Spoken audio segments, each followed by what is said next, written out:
మొహం పెట్టుకుని ఇంకా మాట్లాడుతున్నారు మీరు?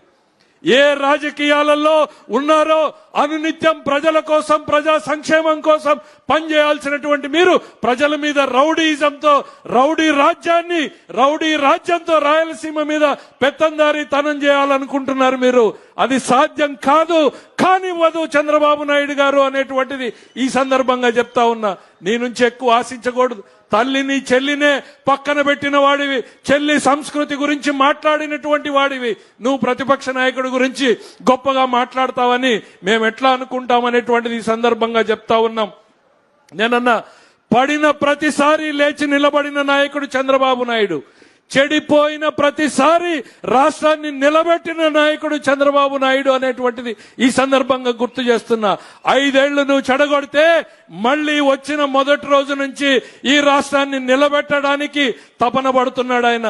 ఢిల్లీకి వెళ్తాడు, మంత్రులు కలుస్తాడు, ప్రధానమంత్రులు కలుస్తాడు. ఏమాత్రం భేషజాలకు ఓడు, ఈగోలకు ఓడు.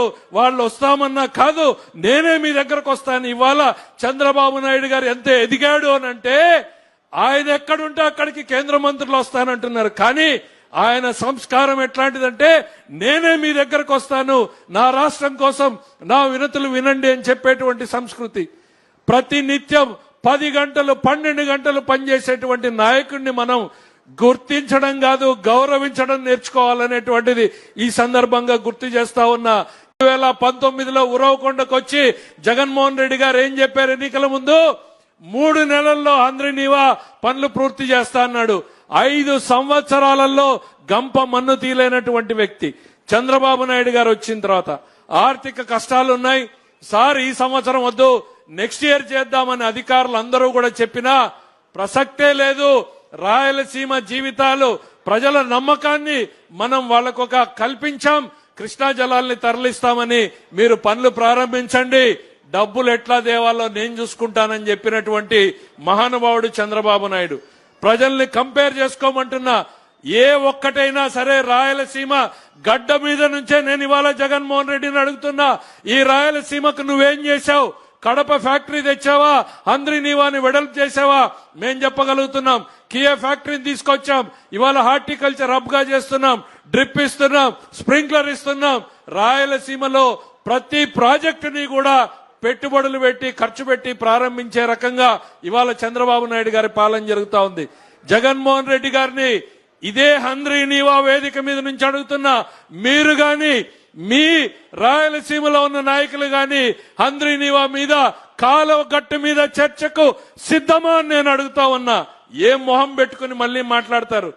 ఇక్కడితో అయిపోలేదని చంద్రబాబు నాయుడు గారు నిన్న 2 రోజులు ఢిల్లీ, ఇవాళ కర్నూలు, నంద్యాల, రేపు తిరుపతి.